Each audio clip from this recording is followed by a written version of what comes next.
শারদীয় দুর্গোৎসবের মহা অষ্টমী আজ উত্তরা সার্বজনীন মন্দিরের মণ্ডপে ষোড়শ উপাচারে পূজা পেয়েছেন দেবী দুর্গা। পূজা শেষে মায়ের পায়ে ভক্তরা দিয়েছেন অঞ্জলি। অষ্টমী পূজা শেষে আর মহানবমীর শুরুতে সন্ধিক্ষণে বধ হয়েছেন মহিষাসুর। অষ্টমী পূজার বিস্তারিত পার্থ সঞ্জয়ের প্রতিবেদনে। ঢাকের বাদ্যি আর শঙ্খের নাদ, সঙ্গে উলুধ্বনি, মুখর মহা অষ্টমীর পূজা মণ্ডপ।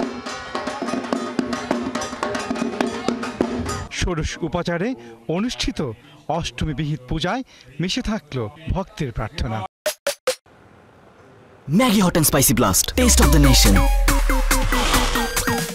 বলছি কি যে মা দুর্গা আমাকে আশীর্বাদ দাও, আমার লেখাপড়ার জন্য ভালো হয়। খুবই ভালো লাগছে আসলে। বাবা মা শাশুড়ি হাজবেন্ড বাচ্চা সবাইকে নিয়ে আসছি পূজা মণ্ডপে পূজা দিতে, অঞ্জলি দিব। ছোটবেলায় আসলে ব্যাপারটা অন্যরকম ছিল। ছোটবেলায় বাবা মার কোলে চড়ে আমরা গিয়েছি, এখন আমার নিজের সন্তানকে নিয়ে এসেছি। আসলে অনুভূতিটা আসলে ভাষায় প্রকাশ করার মতো না। আজকের দিনে মা মহিষাসুরকে বধ করেছেন। সপ্তমীর দিন তো আমরা খুবই ঘোরাফেরা করলাম। অষ্টমীর অপেক্ষায় সবসময় থাকি, কারণ অষ্টমীটাই তো হচ্ছে গিয়ে মূল যে বিষয়টা, মূল যে দুর্গাপূজার যে মাহাত্ম্যটা এই অষ্টমীতেই তো হয়েছে, তাই না? সকালে আসছি অঞ্জলি দিতে, আপনার আজকে হচ্ছে উপবাস রাখছি, না খেয়ে আসছি। তারপর দুপুরবেলা ফ্রেন্ডদের সাথে ঘোরা আর কি, ওই ব্যাপারটাই আর কি। অষ্টমীর দিনটা অন্যরকম। মায়ের কাছে এটাই চাওয়া, যাতে আমার যে পড়াশোনা আছে সেখানে যাতে আমি ভালো রেজাল্ট করতে পারি এবং আমার আশেপাশে আমার পরিবার এবং আমার যাতে সবার স্বাস্থ্য ভালো থাকে। পূজা শেষে দেবীর পায়ে ভক্তের অঞ্জলি, মন্ত্রের উচ্চারণে মহামায়ের কাছে প্রার্থনা, মঙ্গল আলোয় ধরিত্রীকে আলোকময় করবেন দেবী দুর্গা।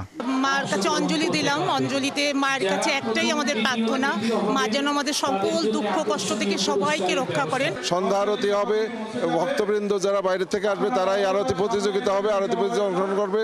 তারপর পরই আমাদের সাংস্কৃতিক অনুষ্ঠান, সেখানে নৃত্য, গান এবং ধর্মীয় সঙ্গীত পরিবেশনা করা হবে। অষ্টমী পূজার শেষ ক্ষণটি মাহেন্দ্র ক্ষণ। এই ক্ষণে যে দেবী দুর্গা বধ করেন অসুরকে। মহা অষ্টমী বিহিত সমাপ্ত হওয়ার মাধ্যমেই শেষ করেছি, সুসম্পন্ন করেছি। মহা অষ্টমীতে চণ্ডী পাঠের মাধ্যমে মহিষাসুর বধ সুসম্পন্ন হয়েছে। সন্ধ্যায় দেবী দর্শনে উৎসবে রূপ নেবে মণ্ডপ।